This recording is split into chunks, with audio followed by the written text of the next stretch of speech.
क्या आप सभी ने कभी ये गौर किया है कि जुमा की नमाज होती है, संडे का मास होता है, मगर हिंदुओं के पास क्या है?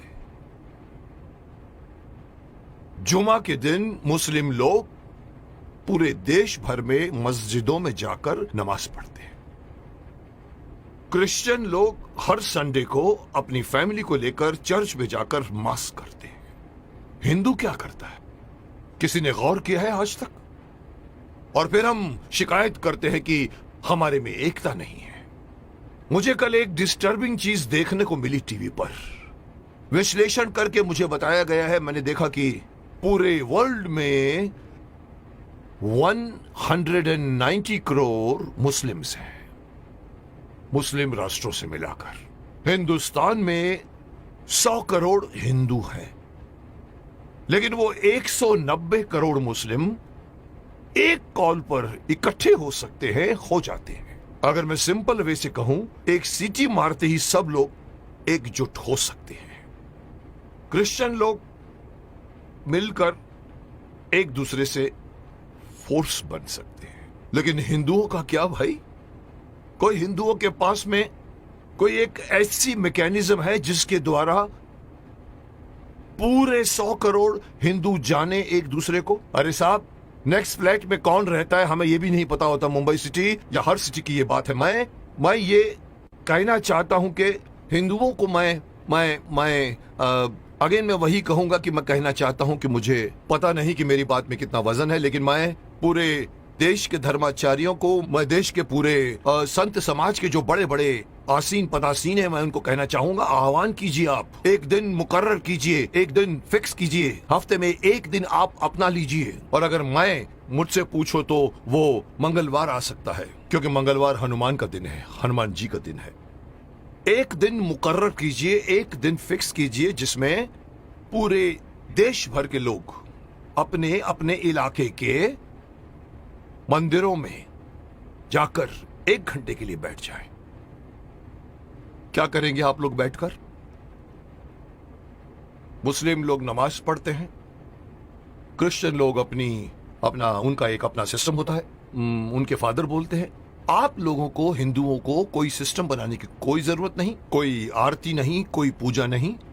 आप ओमकार नाथ का जाप कीजिए। ओम। 1 घंटे तक पूरा, जितने भी लोग, चाहे 50 हो, चाहे 100 हो, चाहे 200 हो, एक साथ मिलकर 1 घंटे तक आप ओंकार नाथ का जाप कीजिए। दूसरा ऑप्शन मैं दे रहा हूं, ओम नमः शिवाय, ओम नमः, इसका पाठ करिए आप 1 घंटे तक, या फिर गायत्री मंत्र का जाप कीजिए।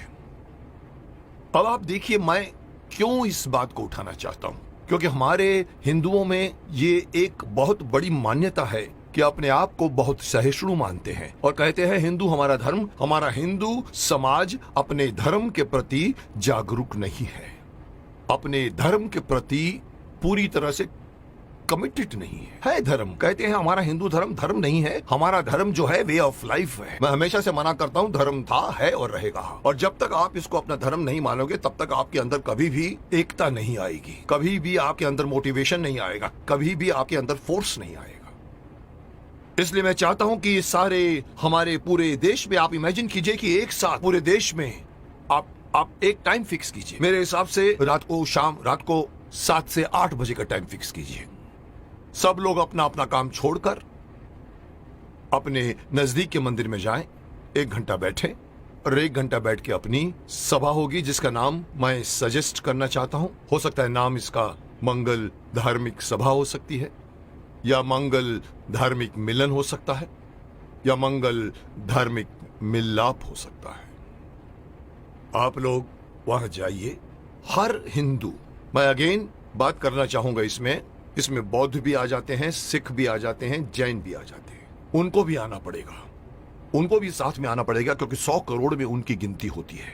उन सब लोगों को अगर ये आदत पड़ जाए, हर मंगलवार रात को 7 से लेके 8 बजे मुझे अपने परिवार वालों को लेकर, साथ में बच्चों को लेकर जाइए और मंदिर में जाके बैठ जाइए।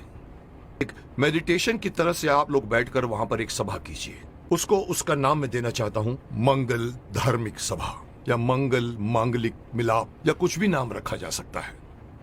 जैसे मुस्लिम कैसे नमाज कहते हैं, क्रिश्चियन उसे मास कहते हैं, आप उसे मंगल मिलाप कह सकते हैं। वहां आइए, आप देखेंगे आपका पूरा देश, आपके पूरे देश के 100 करोड़ हिंदू कितनी जल्दी एक दूसरे के साथ एकजुट हो जाएंगे, जिसका इस वक्त, इस कॉन्टेम्पररी आजकल आप देख रहे हैं जिस तरह के माहौल बन रहे हैं, उसमें हमारे हिंदुओं पर लोग एक तरह से हंसते भी हैं। उनको पता है कि ये लोग कोई मिलने वाले नहीं हैं। लेकिन अगर ये होना शुरू हो जाएगा तो आप सही अपने इर्द गिर्द के लोगों को सिर्फ जानोगे नहीं, पहचानना शुरू कर दोगे। जैसे कि मैंने कहा कि सिटीज में पता भी नहीं होता कि नेक्स्ट फ्लैट में कौन रहता है। इस बहाने आप आइए, बाहर निकल कर आइए, अपनी ड्यूटी मान कर आइए। मैं हर हिंदू को कहना चाहूंगा, और इसके लिए मेरी बात नहीं, मैं बड़े बड़े जो हमारे धार्मिक हमारे जो संत हैं, गुरु हैं, उनको मैं आह्वान करना चाहूंगा कि आइए आगे और अनाउंस कीजिए कि हर मंगलवार को 7 बजे से 8 बजे हर हिंदू को किसी नजदीकी मंदिर में जाकर 1 घंटा बैठकर आपको मेडिटेशन करना पड़ेगा। जो बैठेगा उसको भी फायदा होगा, क्योंकि मेडिटेशन में बहुत ताकत है। और दूसरा फायदा यही है कि आप लोग मिलोगे, एकता करोगे। और इस वक्त हिंदू समाज का एकता में आना बहुत ही अत्यंत आवश्यक है। मैं नहीं बताना चाहता, लोग सब समझते हैं कि मैं क्या बोलना चाहता हूं, लेकिन हिंदू समाज बटा हुआ है। जुट और नंबर्स में ताकत होती है। ये हिंदू से निकलकर सिख, ये बौद्ध, ये जैन, इस बहाने साथ में आइए, क्योंकि आप पहले हिंदू हैं, उसके बाद में आप सिख हैं, उसके बाद में आप बौद्ध हैं, उसके बाद में आप जैन हैं। मेरी एक छोटी सी गुजारिश है कि मैं अपनी तरफ से सलाह देना चाहता हूं कि देश भर में कुछ ऐसा कानून बनाया जाए, ये कानून के दायरे में हो या पता नहीं धार्मिक दायरे में हो, लेकिन ये किया जाए। और तब जाकर दोबारा कोई ये नहीं कह सकेगा कि 100 करोड़ हिंदू बटे हुए हैं, क्योंकि हर मंगलवार को एक मांगलीय रूप से मिलते हैं और एक दूसरे के साथ आप बातें कीजिए, मिलते रहिए, लोग एक दूसरे को पहचानना शुरू कर दोगे, जो कभी नहीं करते आप। अंत में मैं हर हिंदू को इस बात से आगाह करना चाहूंगा कि अगर आप अपना फायदा चाहते हैं, अपने देश की भलाई चाहते हैं, अपने समाज की, अपने परिवार की भलाई चाहते हैं, तो एक होइए। और इससे आगे बढ़कर एक और बात कहना चाहूंगा कि धर्म को धर्म मानिए, यह मत कहिए कि वे ऑफ लाइफ है। और तीसरी बात, अपने बच्चों को अपने धर्म में इन्वॉल्व कीजिए। मैं अक्सर देखता हूं कि माँ बाप मंदिर में जा रहे होते हैं और छोटे बच्चे मम्मी से कहते हैं कि मम्मी मम्मी मम्मी मेरी सहेली मुझे खेलने के लिए बुला रही है, और माँ कहती है जा मत कीजिए। आप उस बच्चे का हाथ पकड़िए और बोलो चलो इस वक्त मंदिर जाना है। ये हर मुस्लिम करता है, ये हर क्रिश्चियन करता है, हिंदू क्यों नहीं करता? इसी का खामियाजा भुगत रहे हैं आप। बच्चों को बचपन से गीता पढ़ाइए, बच्चों को मंदिर लेकर जाइए।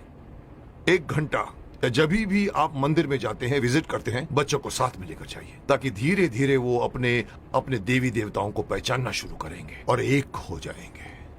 अब कोई मुझसे पूछेगा सर आपकी ये बात क्यों माने हम लोग, आप होते कौन है हमें ये बात कहने वाले? तो मैं सिर्फ शक्तिमान का एक डायलॉग आपको बताना चाहूंगा, जिसमें पूछा था कि आप कौन है, तो वो कहता कि ना तो मैं कोई अवतार हूं, ना ही कोई फरिश्ता, बुराई का दुश्मन हूं, सच से है मेरा रिश्ता।